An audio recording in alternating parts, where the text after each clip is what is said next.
Ladies and gentlemen, another Facebook Live on this lovely Thursday in November. Make it a November to remember.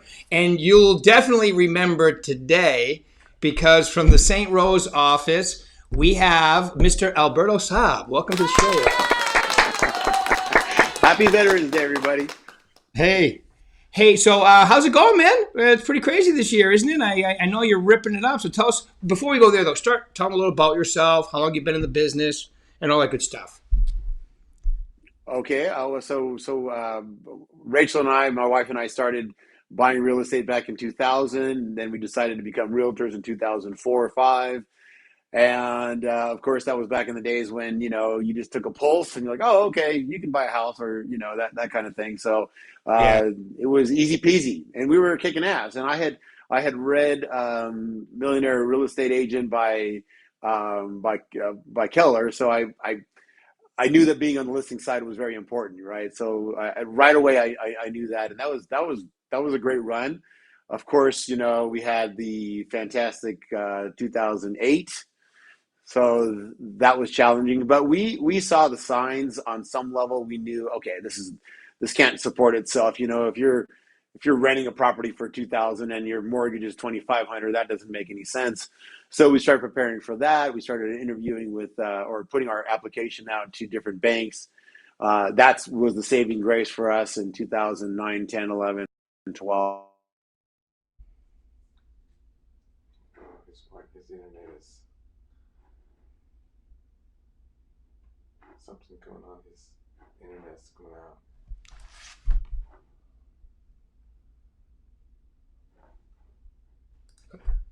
All right, Alberto, can you hear me? You're something happened. We can't hear you all of a sudden. You can't hear us either. Yeah. Or you can just come to the floor. Yeah, if you can turn. Whoop. Okay. He's going to turn it back on, I think, yeah.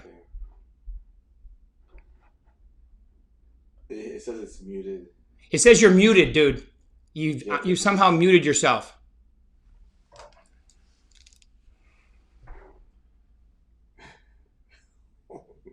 We can. All right.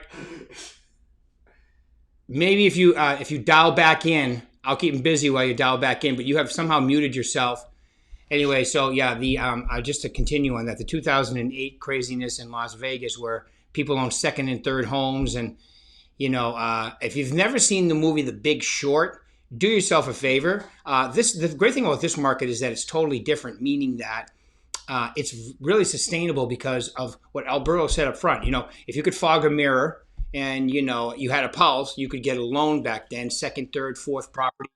Today, totally different because the banks are qualifying. Even though the interest rates are great, the programs, you still have to qualify for the property. And let's face it, the payments are a lot less today because of those killer interest rates. All right. Is he back? Can we hear him?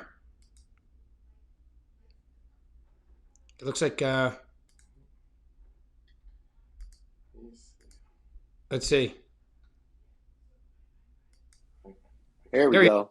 There we go. Yes. Sorry I don't know what happened there, All right, keep your fingers away from that screen. Well, I think Siri got in the way. I don't know what Siri said. Heard me say something. She's always listening. Well, all of a sudden, it's when you started talking about the 2008, and I just threw out there while you were gone, I said, watch the movie The Big Short so you get an idea of how this market is in no way like that market, right? Absolutely. Absolutely not the same. Yeah. Yeah, it's amazing how many people still have that in the back of their mind, and they're still afraid that there's going to be some humongous debacle with pricing and that sort of thing. So no, absolutely not. I'm still buying investment properties. I'm not afraid of this market. Yeah. No, isn't it crazy? The thing is that, because of my, I've been in real estate for, be 37 years. I'll be able to say next month I've been in real estate 37 years, and I've seen ups, downs, and difference.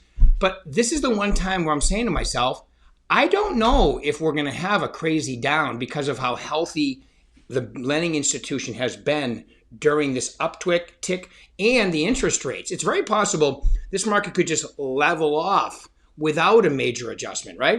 Are you starting to think that yourself too, or? Absolutely, and but the people that I listen to, they look at a lot more data and that sort of thing. So, um, we know that what is an average year supposed to be 5% increase.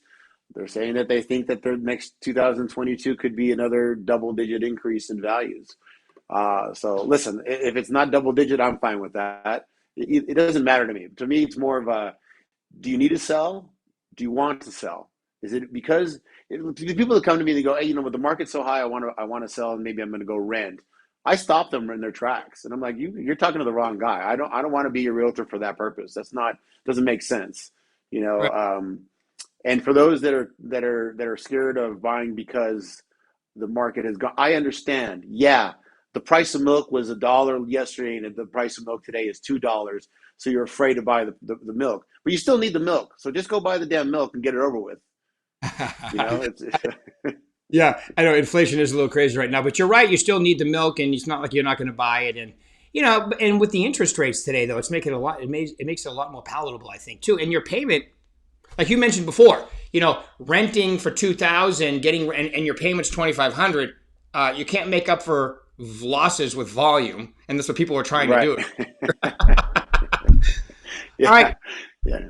So tell us a little bit how you doing this year, and how does it compare to last year? And I know you're tearing it up, but give a little So like your production level. yeah, we the goal that we had for this year, we surpassed it just a couple weeks ago. So we're really happy, obviously, with that.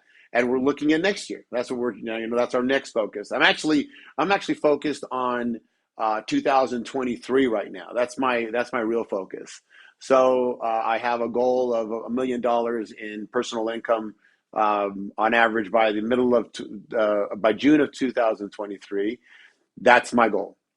And there's obviously a lot of facets involved with that, but realistically, we had a pretty major setback this year. The team did, and it taught me a lot. It taught me to put different systems in places, have different procedures in places. So it's almost like we're starting over a little bit again, but we have to go through the pain, right? You have to. If you don't go through the pain, then first of all, you're never going to appreciate when you get to accomplish the goal.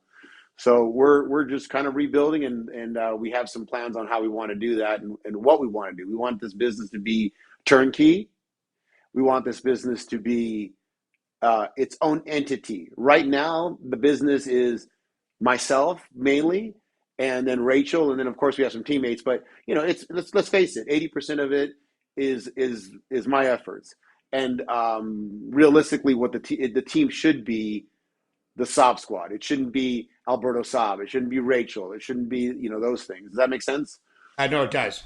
Yeah, you want a business that has systems and predictability, so somebody could come in and fit in one of the parts. And right now, you are the hub, the key. You and Rachel, especially you, because you're in it day in day out. And you're primarily the listing agent for the company too. Right, right. And we had made the big mistake of we had a fantastic transaction coordinator that just everybody would rave about her. She was the best thing since sliced bread, and unfortunately, due to health reasons, she's not with us any longer. And that taught me a lot. That taught me, hey, and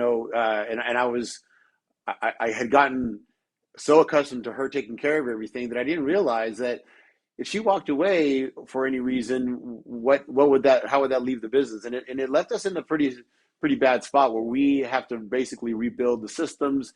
Now we're building them so that if anybody is in that position and has to go for whatever reason, then they can be easily replaced, and that training process will be much easier and much faster. So it is a work. It's a lot of labor, but I know that in the end it'll definitely pay off. That's great. That's great. So okay, so you mentioned 2023. So then 2022 will be your stepping stone to get there, right? I like that. I like looking further out like that. Probably most of the economists listening to they're pretty confident about 2023 too, but definitely next year for sure. But once again, if you have your systems in place and you know what you're doing, whether the market's up, down, indifferent, you can still achieve your goal, right? Oh yeah, yeah. That the market doesn't dictate what I'm gonna do as far as business is concerned. I mean, I have to make changes here and there whenever the market changes. Sometimes, not all the time, but yeah, absolutely. I'm as long as I believe that we can accomplish the goals and the team is on board and we believe it, then I don't see any reason why we couldn't figure it out and get there. Yeah, we have a plan in place. Those plans change, and those plans get they get tweaked and stuff. But that's business. That's just life. Right. You Yeah. know? And there's always a way that, the who and the what might change, but the end goal stays the same. Right. And the end goal is very easy. It's having great relationships with great people and having and doing what's right for them all the time. I know that sounds so whatever, but it's the truth. In the end, when I have a conversation with somebody and I know that I walked away doing the right thing and I enrich their life in one way or another, then that's fantastic. And whether that pays off then or later or doesn't ever pay off, I don't care. It's just the fact that it overall, if you do the right thing, it's always gonna pay off. Yeah, it's the old golden rule, right? If you in real estate is a perfect example of that too. If you do the right thing for your people, I mean, let's face it, that's your fiduciary responsibility anyway. Just take Yeah. it to another level, right? Yeah, yeah. I think a lot of people lose focus because they're just so concerned about like I got to make these numbers or I have to what I gotta pay my baby mama. I'm just kidding. Okay, I see. I didn't realize you were a rapper on the side too. Okay, cool. Yeah. I knew you were a bass player, but I wasn't sure you did rap too. So okay, good. All right. So give us an idea, like how you do your business. Like I know it's a lot repeat and referral, but I know you do some other things as far as prospecting and so forth. So just give them an idea of what you do on a daily basis. That's funny you mentioned that because I'm actually working on my perfect work day right now, and it's an interesting exercise that I've been going through to figure out. So what is my perfect work day look like, right? And right now, and of course that'll change as I go through, the transition of changing the business. But I do you mind if I'll just tell you what my perfect work day looks like and, Let's and have what it. I try to I accomplish. love it. Okay. Okay. So it starts with the night before. The night before, I have to get to bed in time so that I can have 8 hours of sleep. Right? Just that easy. And then I'm just going to read off because it's a lot of information, so I'm going to read it off to you guys. Then at 5:30 in the morning, from 5:30 to 6:30 is kind of my morning routine. That's when I do my vitamins and I pull expireds and withdrawals at that time and decide what kind of nutrition I'm going to have for my workout. My workout is next. My workout is 6:30 to 7:30. I cannot go a day without working out because I just feel so much better throughout the day when I do work out. So and recently I've changed my workout so that it's stimulant free. I was doing pre-workout stuff. It's very addicting, very easy to get stuck into that and sucked into that. For anybody that's out there that's doing pre-workout, I highly suggest you let your body work out naturally. It's not easy to get off of it if you're hooked, but man, it definitely makes a big difference once you're off of it, and it'll save your kidneys. So that the workout is from 6:30 to 7:30. 7:30 to 8 o'clock is when I'm calling my expires and my withdrawals. That's part of my daily revenue commitment that I personally am going to do because there's daily revenue commitment that the team has to do as well. So that's 7:30 to 8 o'clock. 8 to 8:30. I'm getting ready. I'm at the office by 8:30. 8:30 to 9. I do some affirmations. I read my goal that I told you about earlier. I go through the entire goal and the plan for that goal. I listen to and during the process of most of this, and during that time, I'm also listening to either something positive or something educational. Maybe I'm listening to a podcast by Brian Buffini. Maybe I'm listening to a podcast, and I do a lot of listening. I don't have a lot of time to sit down and read something, although I do enjoy reading when I'm on vacation. It's more, in this case, I like to listen to stuff. So I might be listening to a podcast on health and fitness. That's something that I recently decided to start doing because I was doing too much business oriented podcasts. Anyway, so from 8:30 to 9 is when I do that. The affirmations, go through my goals, educate myself, listen to something positive. 9 to 9:30 is when I meet with with the transaction coordinator and do any kind of administrative stuff I have to do. 9:30 to 10:30 is lead follow up. So that's when I get on. I use Mojo, and that's my one of my CRMs. So I just use that to follow up with people, that kind of thing. that's part of my daily revenue commitment as well. And then I also contact my sphere during that time. So like right now I'm contacting my A sphere. Those are my best clients or best referral clients, that sort of thing. And I always make sure that I have a good reason to call them. So and they're used to me now calling them. So we have great conversations. I know a lot more about people's lives.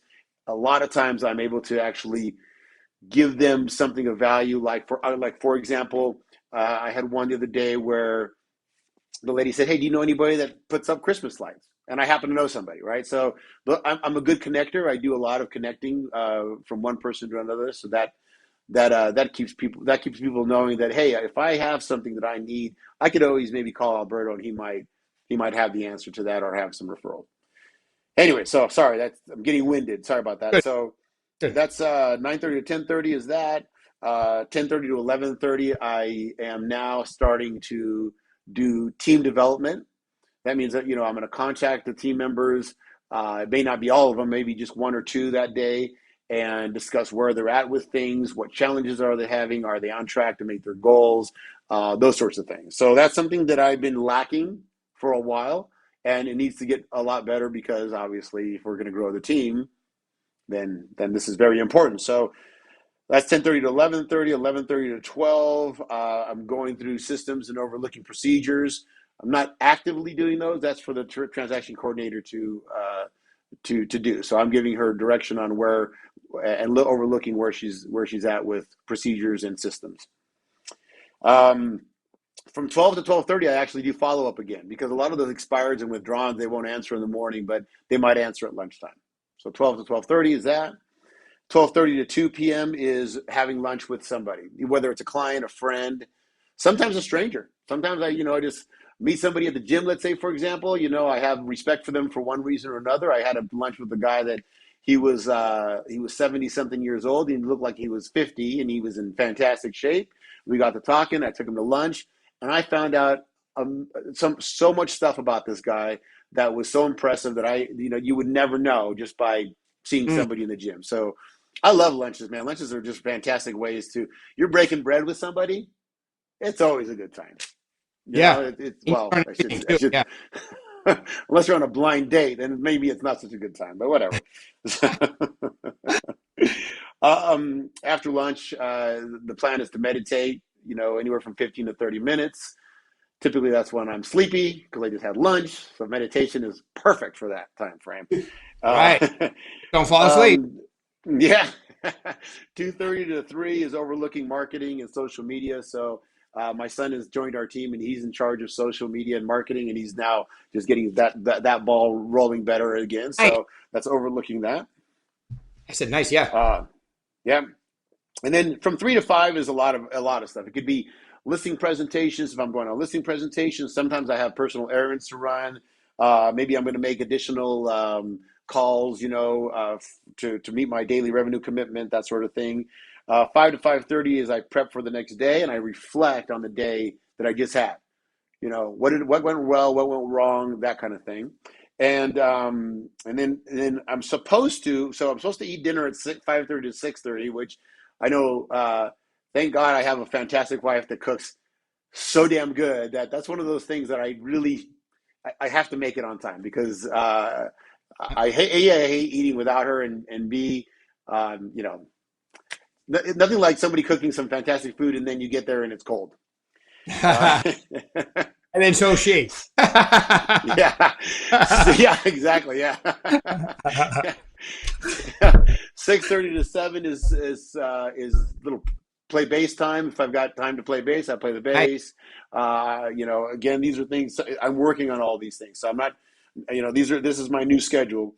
And then 7 to 7:30, I typically do follow up again because again, those expireds and withdrawals and some other lead follow up, they don't answer in the morning. They don't answer at noon. They're probably going to answer at 7 o'clock at night. And I do get a lot of contacts at 7 o'clock at night. I do, some nights I do extremely well. So does that answer your question? That definitely answers my question. I used to do the same thing. Tuesdays and Thursdays, I would call from 7 to 8 if necessary, but usually till 7:30 was enough. Especially if I didn't have enough appointments. the following week, right? It's because that's when you get people. And when you've called them two or three, tell me your experience. When you've called them two or three times and they haven't answered, they're like, okay, what? Right? You go, well, I'm calling you. You get an appointment, hopefully. And Right. Right. And persistence is key. not to mention in the morning they may be in a very bad mood because they're getting a ton of calls or they just woke up and they're groggy or whatever the case may be. By 7 o'clock at night, it seems to me like people are just more amiable. They're easier to talk to.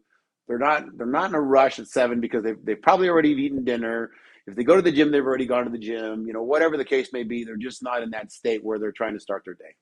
Yeah, absolutely. Yeah. And I think eating the time you eat is great too. I try to do the same thing. My schedule is very similar. I get up real early and do the same thing. And when I was in real estate, it was very similar, but you have very detailed things about meditation, working with your team.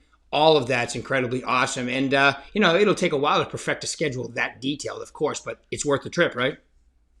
Absolutely. It's been fun just trying to put it together, because you start to find yourself being pulled away into different things. So what I realized by the coach that I'm with right now, and we've talked about coaching before, I'm always with the coach.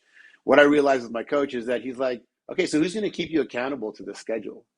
And who's going to walk into your office and say, hey, I know you're supposed to be doing this right now. Are you doing that? Because with my personality type, it's very easy for me to go, whoop, Yeah. squirrel. Tiny object. Yeah. Yeah. So that's the next step is to have somebody that's gonna be keeping me on track with the schedule. All right, cool. Now, currently, who are you using? Because I know we've coached together. You've done with Mike Ferry. You've done with others. Is it a real estate coach or is it more of a business coach? No, it's a real estate coach. So I'm with Buffini right now. Oh, cool. With Brian. All right, love it. Yeah. Yeah. I have a bunch of people that come to my success series and so forth that also do Buffini. Love it. He's like the SOI master. Yeah. Yeah. All right, cool. Yeah. All right, cool. I'm glad that I was able to experience both the the experiencing the Buffini side, experiencing the Mike Ferry side to go because Mike Ferry is very sales oriented, right? You're like, you're pounding on people that are not happy, especially expires, right? You're dealing with some definite challenges, and I think that was really good for me to learn how that works before going into Brian Buffini, only because you learn so much when it comes to sales, from the Mike Ferry side, and you learn so much when it comes to relationships when it comes to the Brian Buffini side. Right, and they're all important. I mean, what you just described is a very well-rounded realtor. But the amount of time you've been in the business with the repeat and referral and sphere you have, if you pound that, when I say pound it, I mean talk, stay in touch, like you say, develop and maintain incredible relationships. You're going to do a tremendous amount of business from that alone. Yeah, and you're also going to have a great amount of friends. Believe it or not, that's the other part that I love is that I have a lot of friends now. They're just people that I respect and they respect me, and it's really nice to have that in your life. It and really the business will come. As long as you're good to them, the business will always come. Yeah, and then your son plays drums, you play bass. I'm sure in that sphere you can get a couple guitar players, a keyboard player, maybe a singer. And then you got a full rock and roll band, baby. Woo! All right. Yeah, do me a favor. That's my dream come true, but I have to. I'm gonna have to retire. Never mind. That's a totally different story. Didn't you? You had open mic night at your house for a while too, a little while back too, didn't you? We still do that every once in a great while, and we will do that again. The last time we did one, I think there was 20 people showed up, and there was like it was so cool. I mean, like one person everybody would be playing an instrument, right? And then maybe a guy would get tired of playing the drums or playing the guitar or whatever, and I go sit on the patio and have a beer with everybody else, and then somebody else would take their spot, right? And it just was this beautiful, everybody just collaborating on some level and coming up with new sounds, doing old songs, just weird shit. It was cool. That was a really, really fun night. Well, the last one was a really fun night. The ones before that have always been fun as well, too. But yeah. Awesome. All right. Well, this has been awesome. I think we've got a lot of insight, and any final words you want to leave these wonderful people, Alberto? Oh, boy. Right now, the thing that's probably the most forefront on my mind is developing the perfect day. Or at least going through the process. It was a good exercise, and at first I was like, well, I'm just going to write it out and, then I'll follow it. No, it was so cool to do, like, okay, well, what do I do every day that I really want to continue to do? And then let's add and build to that, and then go through the process, and then stick to, okay, well, okay, now that makes sense that this should fit here and this should fit there. And just going through the process was a very good exercise to go through your perfect workday. And then the systems and procedures, like I said, that's one of those things that I definitely would warn anybody to start, no matter where you're at in your career, whether you're brand new or you're a seasoned agent.